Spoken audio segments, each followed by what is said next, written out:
Dr. Patricia McCarthy. She's an architectural historian and one of Ireland's leading authorities on the culture and manners of the Georgian period. She's the author of numerous articles and several books, including A Favourite Study, Building King's Inns, Life in the Country House in Georgian Ireland, and most recently the wonderfully titled and indeed quite wonderful, Enjoying Claret in Georgian Ireland. A great user of and friend to the Irish Architecture Archive, she's speaking to us this morning on the rise and fall of the houses of the Fitzgeralds, Carton, Leinster House and Frascati. Good morning, everybody. Yes, I was asked to write about Stone Upon Stone, the rise and fall of the houses of Fitzgerald. It was actually really interesting to research it and to see, how they did rise, and my God, how they did fall later on. Anyway, let's get started on this. Maurice Fitzgerald, who died in 1176, was one of the earliest of the Anglo-Normans to arrive in Ireland. Described by a kinsman, the chronicler Giraldus Cambrensis, in the 12th century as a man of dignified aspect and modest bearing, of a ruddy good complexion and good features, of middle height, neither tall nor short. It was from him that the Kildare branch of the Fitzgerald family descended. It was a good start from which the Fitzgeralds built up their dynasty, gradually acquiring landed estates, much wealth, and with it their political power. As Terry Dooley put it, they managed to steer a course, presenting themselves to the Gaelic Irish as patrons of its language and culture, and asserting their Englishness to the Anglo-Normans of the Pale. They accumulated land, eventually totaling 70,000 acres. They acquired wealth. The 20th Earl had a rental income of £40,000 per annum, and power that brought titles as Earls and Marquesses of Kildare and later Dukes of Leinster.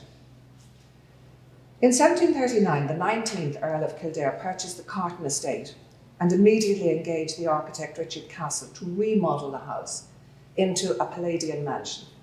This was laying down the marker that, having arrived, they were determined to stay. Later, they would construct their townhouse in Dublin, and in both, they would entertain the cream of society as they consolidated their entry onto the political stage. In this paper, I propose to look at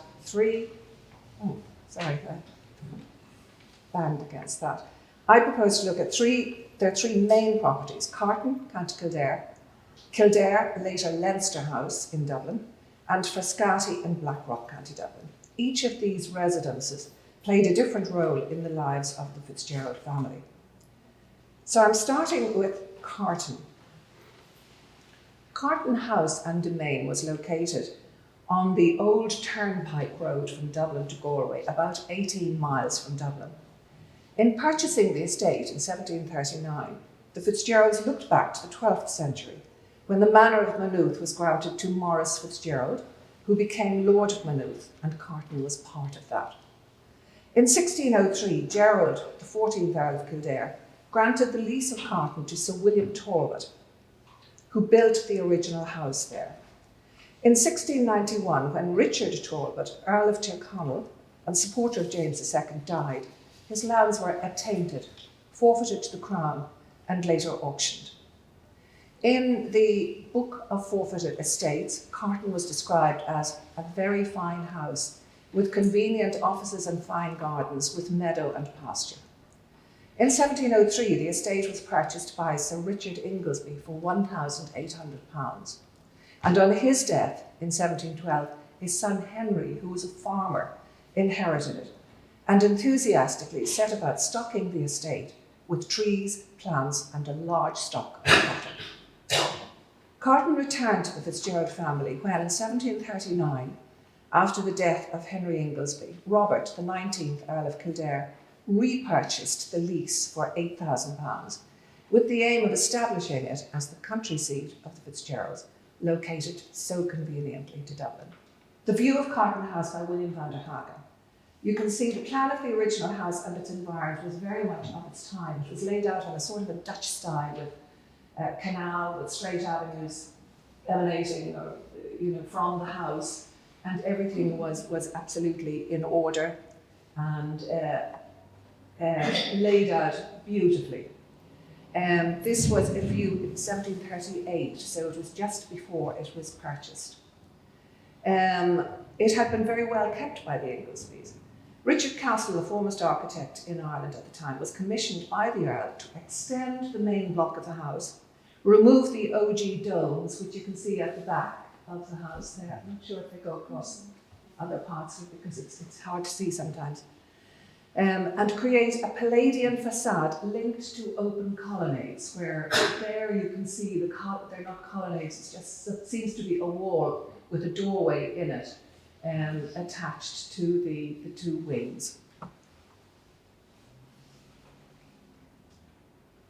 And this was Carton, not a great side, apparently in 1824. I also wanted to bring your attention to something else. The stable. Castle was also responsible for the vaulted stables at Carton. And this was something that really interested me because I did some work on stables. Influenced by Edward Lovett Pearce's stables at Castletown. And they became a motif, this sort of, the vaulted stables became a motif of Castle's, of his stable architecture. Craftsmen were employed to provide state-of-the-art decoration in the house. The 19th Earl died in 1744, and in 1747, his son and heir, James, married Lady Emily Lennox, daughter of the Duke of Richmond. By 1751, work was still going on in the house. The parklands were being enlarged, adjoining lands were purchased, the river was being widened, roads and paths being laid, flowers, shrubs and trees planted. The domain was enlarged to about 1,100 statute acres, enclosed by a 5-mile stone wall.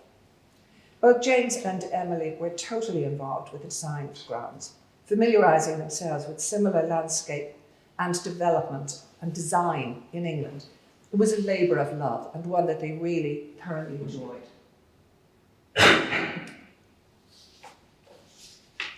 Outstanding among the craftspeople working at Carton were Paolo Lanfranchini and his brother Filippo, who executed the wonderful stucco room, which you have already seen,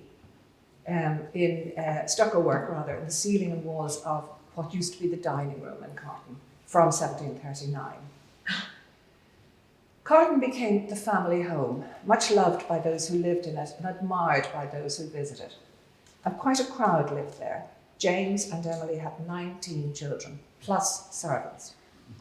One should also make the pertinent point that the Fitzgeralds tended throughout their history, and certainly from the 18th century, to have very large families, a factor that contributed greatly to the family's downfall. There was non-stop entertaining at Carton, with friends and family coming and going. Guests remarked on the numbers of servants, and a few mentioned the French horns playing at every meal. Another in 1779 described part of the breakfast table as having, and I quote, chocolate, honey, hot bread, cold bread, brown bread, white bread, green bread, and all coloured breads and cakes. Music and dancing were part of life at Carton, as were theatrical performances. Emily, her children, and her sister, Lady Louisa Connolly of Castletown, were enthusiastic theatre goers in both Dublin and London, but they also liked to put on their own plays at Carton, with family members and sometimes guests, all given parts to play. The Duke of Leinster had misgivings about the propriety of his children taking part in these. He fretted about, and I quote, the political judiciousness of Irish noble families indulging in such play acting. But the family continued with their productions. Much has been written about the very happy family atmosphere at Carton and the easy rapport between the children and their parents. There's no record of amateur theatricals at Leinster House, and it was probably unlikely that they were performed there, but they were avidly performed by the Duke's children at their beloved Frascati, which we will look at later.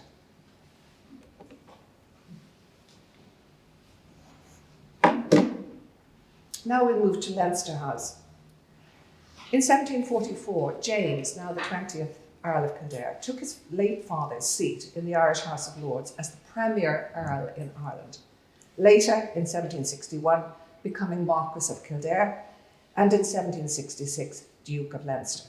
The family's original townhouse in Dublin was in Suffolk Street, but James, who had completed Grand Tour from 1737 to 39, and who had a real interest in and knowledge of architecture, set about establishing a new power base in Dublin, taking the dramatic step of building not just a new mansion, but one located on the much less fashionable and as yet largely unbuilt south side of Dublin, on 2 plots of land, one in Coot Street, which is now Molesworth Street, owned by Viscount Molesworth, and the other next to it owned by Viscount Fitzwilliam, the present Leinster Lawn.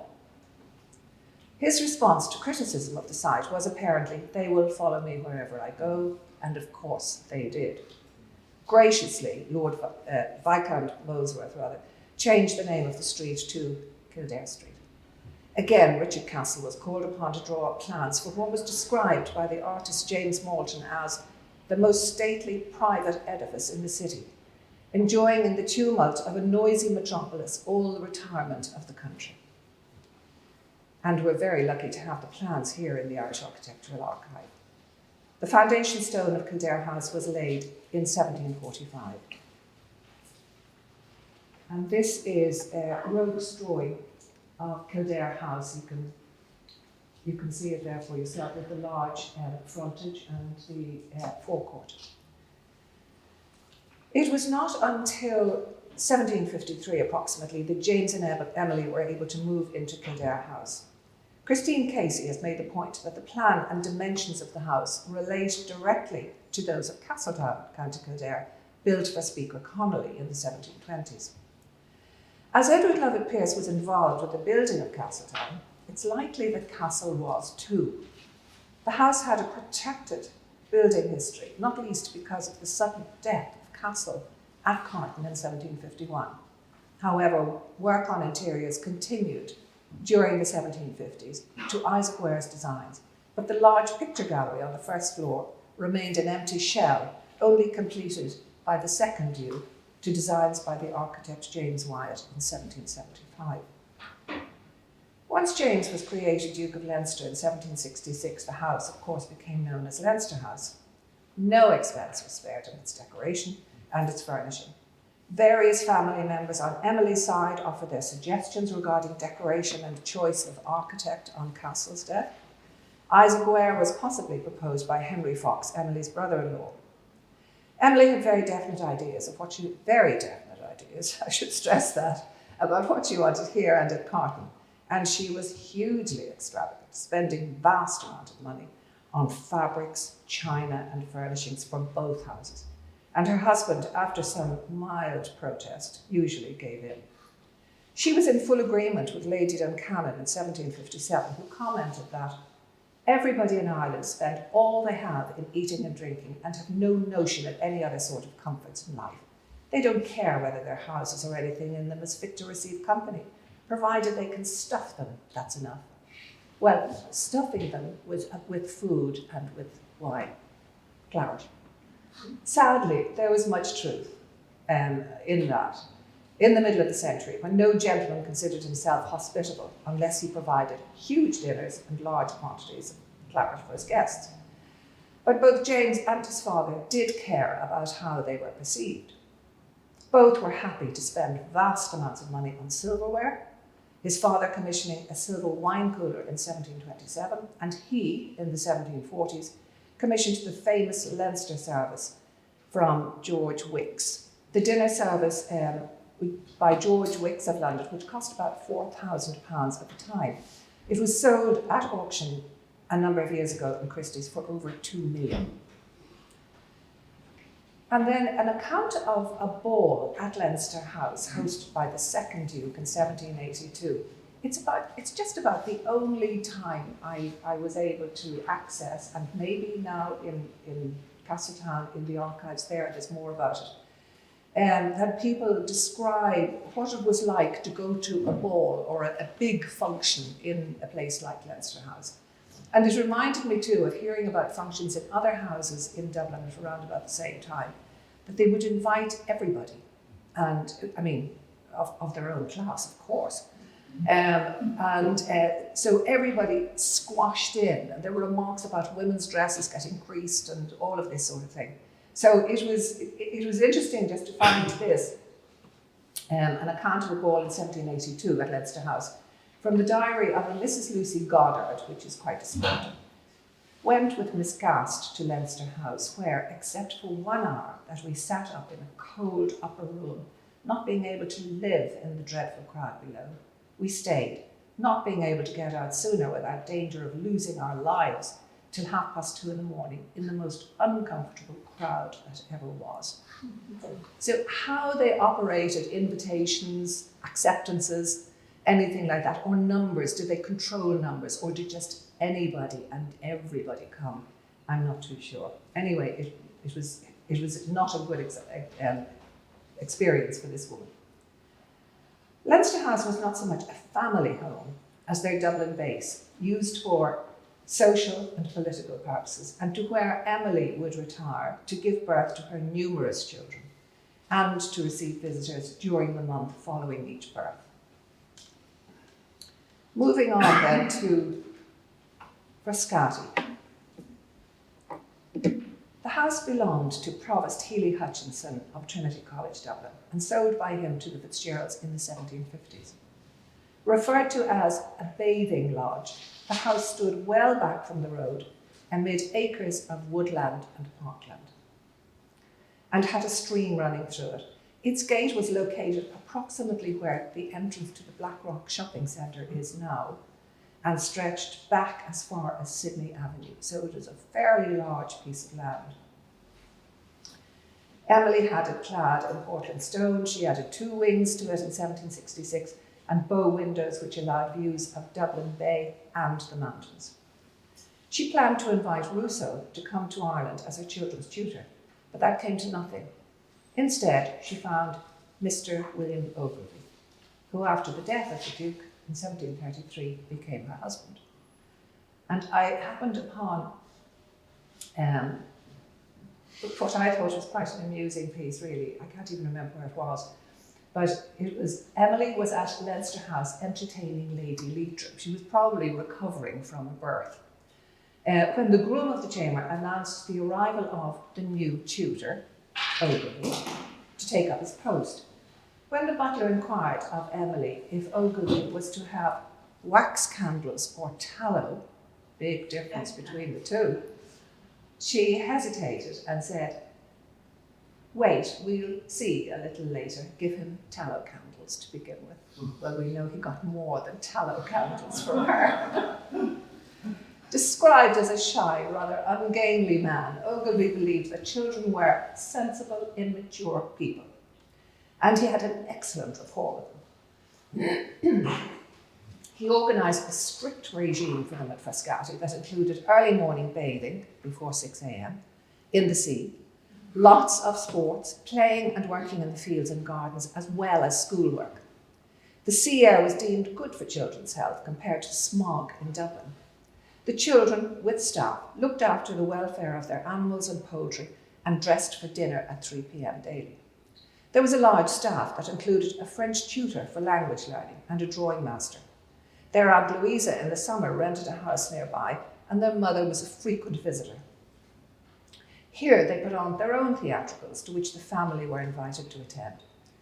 It is notable that there is no record of any such performance as at Leinster House. Now for the fall. After the death of the Duke in 1773, Emily, in his will, inherited a life interest to Leinster House and Carton, if she does not marry or live in England.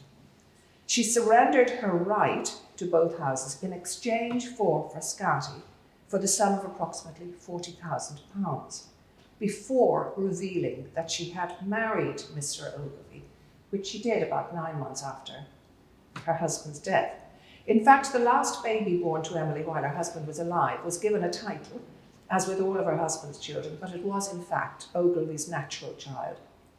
Her son, now the second Duke, inherited a debt of no less than £148,000, exclusive of the annual demands made on him for jointures.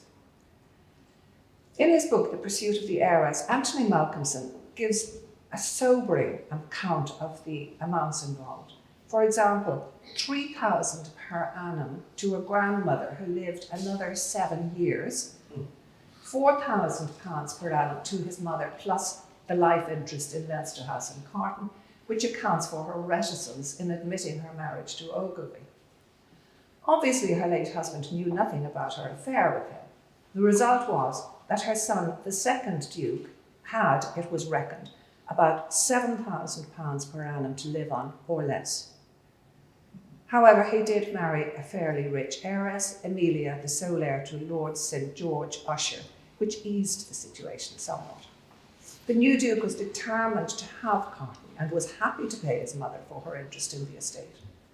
He was described by his Aunt Louisa as being mighty queer about money, which is, even his mother at one time described him as very mediocre. Now, if your mother says that about you, you're in a bad way. While money was the main problem for the Fitzgeralds, there were others at the end of the 18th century. The second Duke's brother, Lord Edward Fitzgerald, having sided with the United Irishmen, was shot and eventually died of his wounds in June 1798. The Act of Union, which was opposed by the second Duke, came into force at the turn of the century. In 1804, he died at Carton, leaving 10 children. With a shortage of money and no longer any need for a big house in Dublin in 1814, Augustus Fitzgerald, now the third Duke of Leinster, sold Leinster House to the Dublin Society, later the RDS, and having made the decision to remodel Carton, he employed the architect Richard Morrison to do the job. Money problems continued. When the fourth Duke, Charles Fitzgerald, inherited Carton in 1847, he faced family charges of over £71,000. With 14 children of his own, that was only going to increase for the next generation. As a result of the Land Acts of 1885 and 1891 that allowed tenants to become purchasers of land, the fifth Duke was forced to sell 19,000 acres of his estates. In 1887, according to Terry Dooley, he sold £128,400 worth of land, all of which, except for 940, was used to cancel debts. The following year, he sold £39,000 worth of land, of which £33,000 went to cancelling debts. In 1902, paintings in silver were sold at auction at Christie's of London. Finally, the seventh Duke was an addicted gambler and an unsavoury character. As a third son, expecting to inherit neither property nor title, he signed away his rights to the family's seat to an intrepid speculator, in inverted commas, who agreed to pay off his debts and pay him an allowance in return for Carton and the income from the estate. He actually inherited the title in 1922, but unable to pay his debts, he spent his last years in a small bedsit in London and died by suicide in 1976. So their legacy. Carton and its estate now comprises a hotel plus golf course, but thankfully the wonderful La Franchini plasterwork in the coved ceiling of the saloon is still there to be seen, as is the Chinese room which was created by Lady Emily. Leinster House, since 1924, is the seat of government in Ireland. And as for Frascati, the lovely 18th century house on which the Duchess spent a great deal of money extending and decorating, sadly it is no more. In 1968, Dún Laoghaire Corporation rezoned the house and its lands for commercial development. A campaign to save it was set up in 1971, but failed to do so. It was demolished in 1983. Thank you.